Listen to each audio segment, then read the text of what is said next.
Welcome to the Airgun Show. This week I'm taking a look back over some of our hunting highlights from 2020. But first up, I'm heading out on what turns out to be a fantastic session on the squirrels.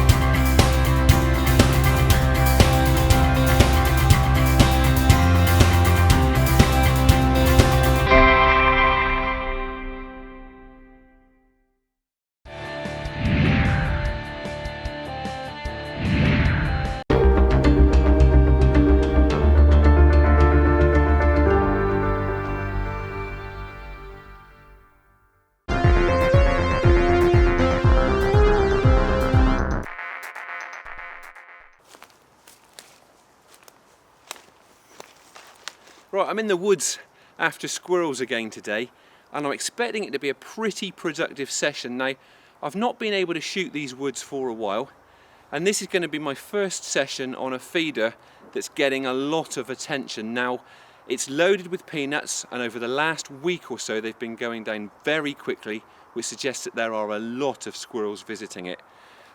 Very quickly, in terms of the kit, I'm using the Daystate Red Wolf. Now, this gun's .22 caliber, producing just over 30 foot-pounds, which probably seems quite a powerful gun to use when targeting a feeding station, but there's also a chance of crows up in the treetops here, so I just wanted that extra reach in case that turns out to be the case.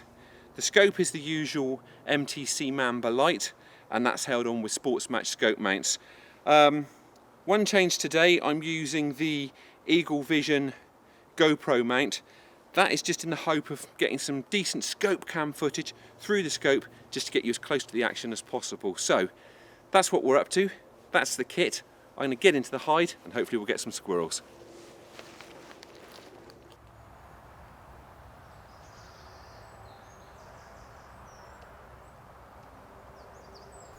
The squirrels are really on to this feeder, and as expected, today's first opportunity comes very quickly.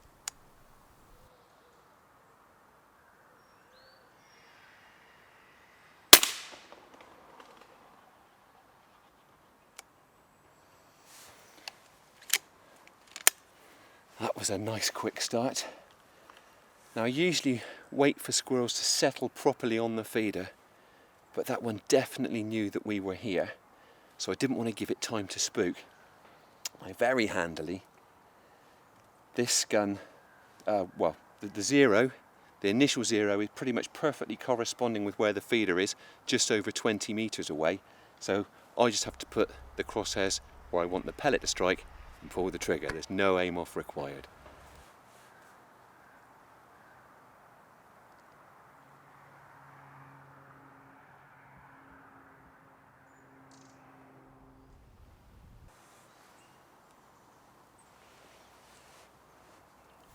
It's a cold day and the squirrels are clearly very eager to take advantage of the easy pickings on offer at the feeder.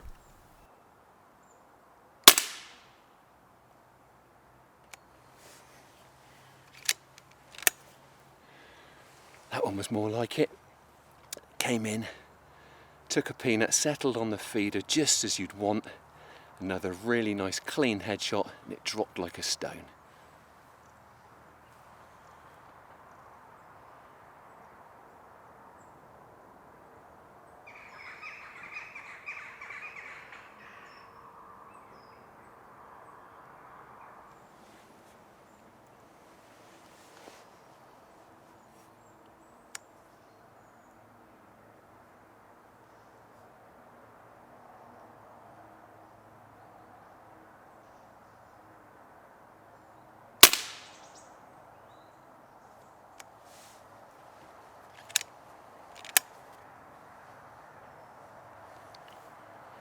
Oh, that one dangled for a bit, but as I say all the time, headshot squirrels do tend to clench up like that. It's just a nervous reaction. Now, looking through the scope and seeing how that one bled out, it was definitely walloped right through the brain box, so it really was lights out.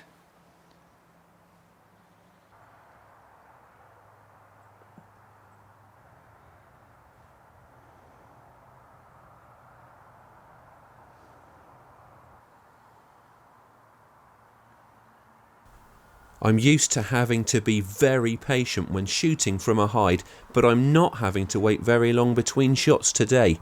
The squirrels have been given plenty of time to home in on this feeder, and they are certainly confident around it.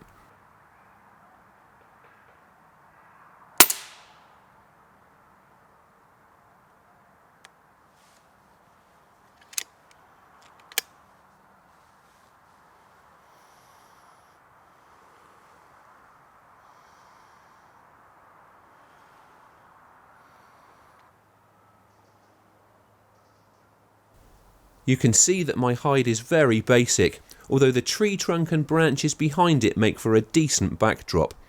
It's been in place for a while now, and the squirrels really don't seem to be bothered by it.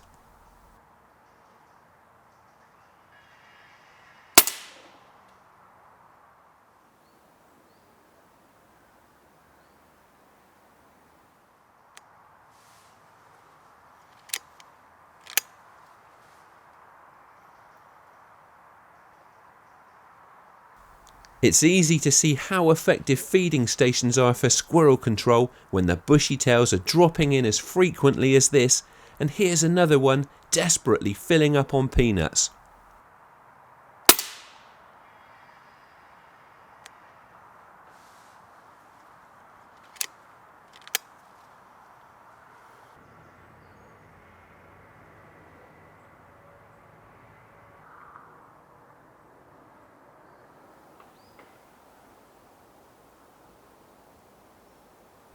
It's getting busy around the feeder now.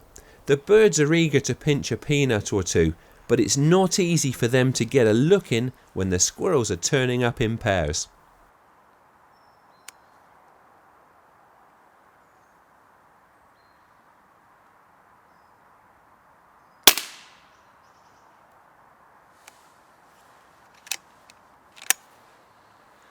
Another cracking kill there. Now there were actually 2 squirrels showing an interest in the feeder then, so hopefully the other one will be back before too long. I really hope that you can see in the footage that through being patient, waiting for the squirrels to settle, and obviously also shooting from the support of sticks, it's just really easy for me to set up these very clean headshots, and the squirrels just don't know what's hitting them.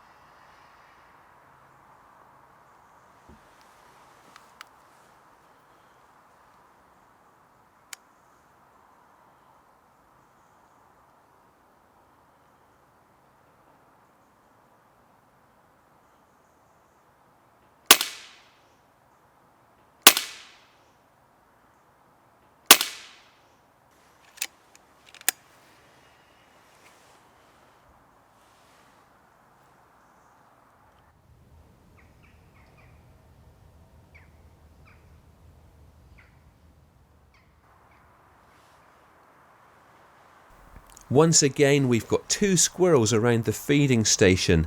They really are coming thick and fast today.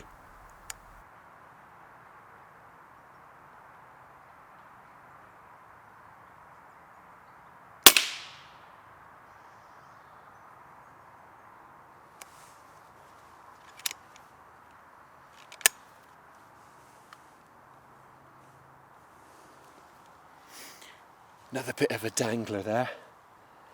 And again, there were 2 squirrels around the feeder at that time, so the bag is really starting to build now, but I'm pretty convinced that there is still more to be had.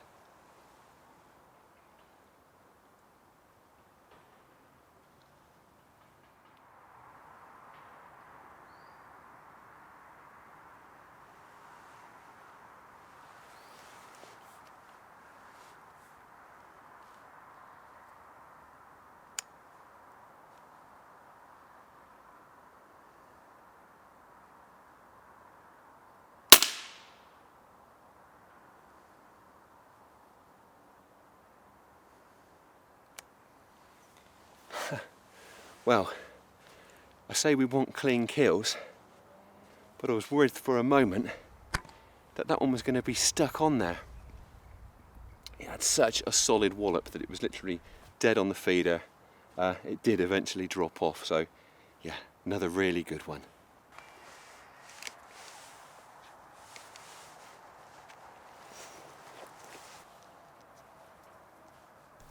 Today's pellet of choice is Rangemaster Sovereign.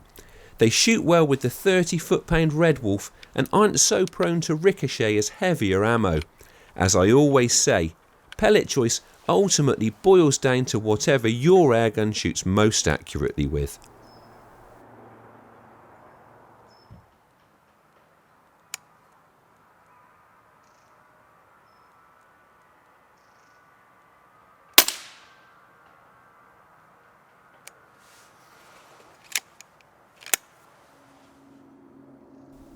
It's a longer wait between shots now, and with less squirrels around, the songbirds are finally getting a chance to dine at the feeder. But we haven't seen the last of the bushy-tails just yet.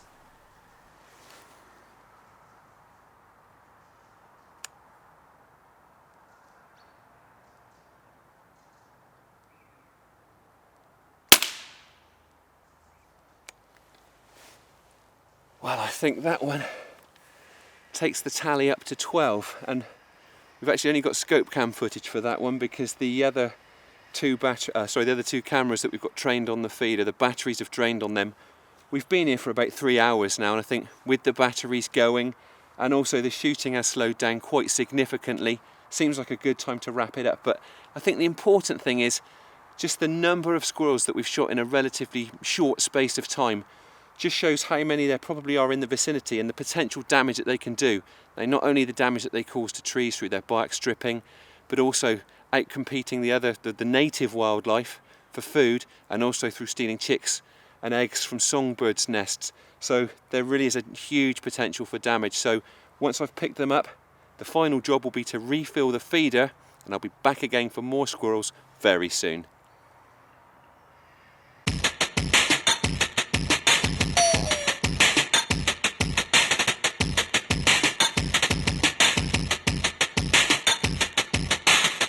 Plenty of squirrels brought to book there, and no doubt plenty more to come. Next up, let's take a look back over some of our highlights from 2020.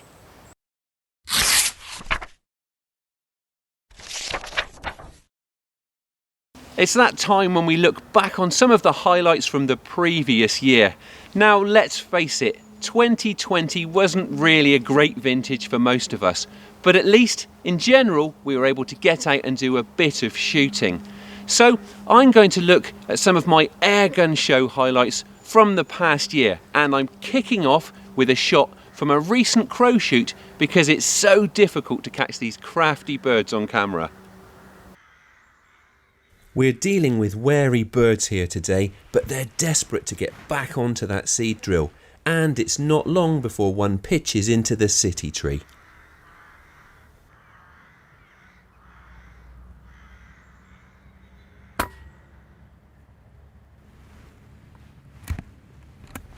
Well, that was a lovely start. Sticking with the hide shooting and crop protection theme, let's hand over to Andy Watkins during a cracking day on the pigeons. Gonna go for a hot and long shot.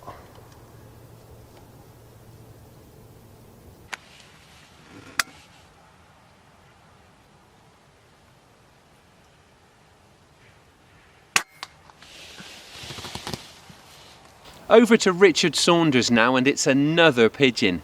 This one really sticks in my mind because Rich didn't know the pigeon was there until it was pointed out to him. Richard hasn't noticed that a pigeon has just pitched in. Thankfully, his mate has clocked it and points it out to him.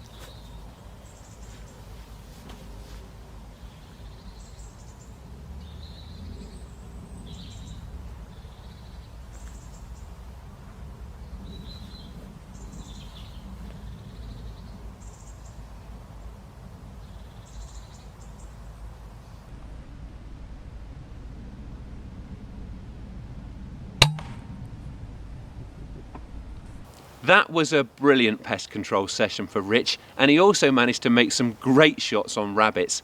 Here's one of them, captured on scope cam and with loads of holdover.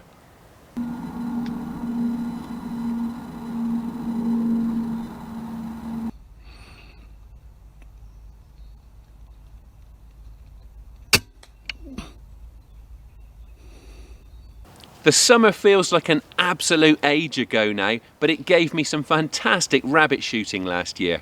Here's another one captured on scope cam. Rabbits tend to venture out when the temperature drops towards the end of the day during the summer months. They certainly seem keen to get above ground and tuck into the grass as the light fades this evening.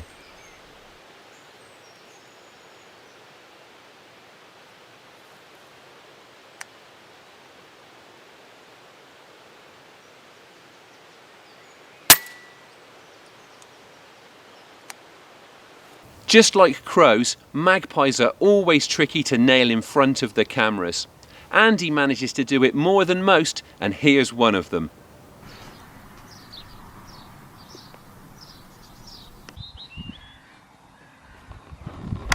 Andy just needs the magpie to settle where it offers a safe shot, without the horses behind it.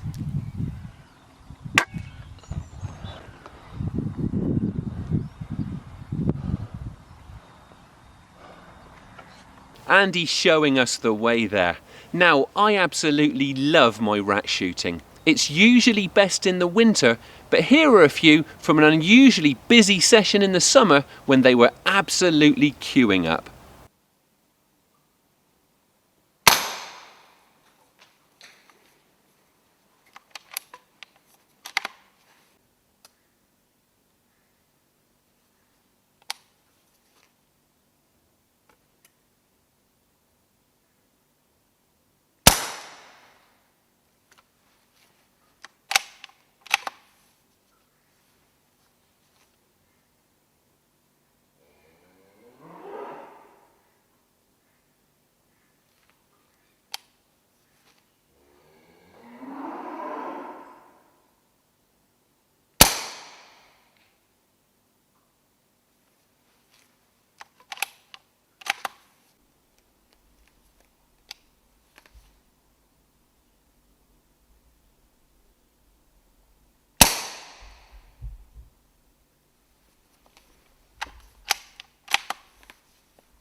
There's no denying that night vision gear is a big advantage when hunting after dark.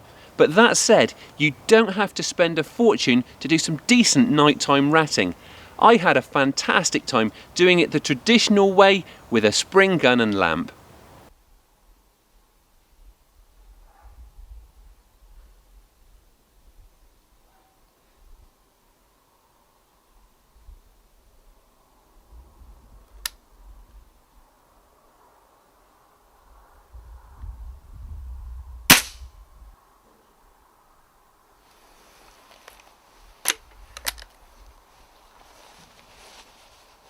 One pest that we're often asked to control is the grey squirrel, because this pest just does so much destruction to trees and other wildlife. Nothing beats a feeding station when it comes to shooting them in numbers, and here's another one paying the price for its fondness for peanuts.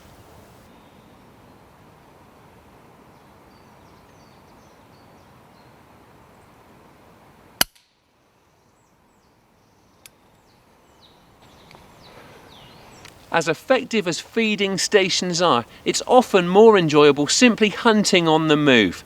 Now, autumn is my favourite time of year to target grey squirrels in this way. This next one was too distracted by the acorn banquet to hear us coming through the woods.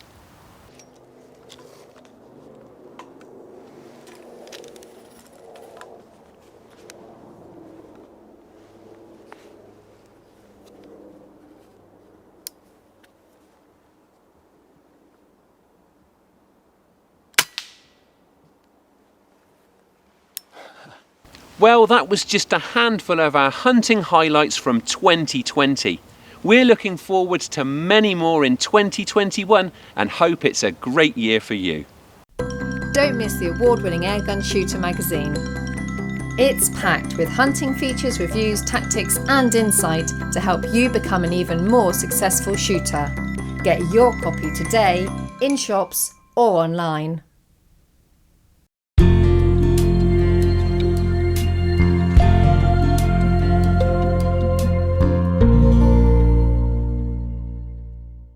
That's all we've got time for this week, but as ever, we'll be back again in a fortnight.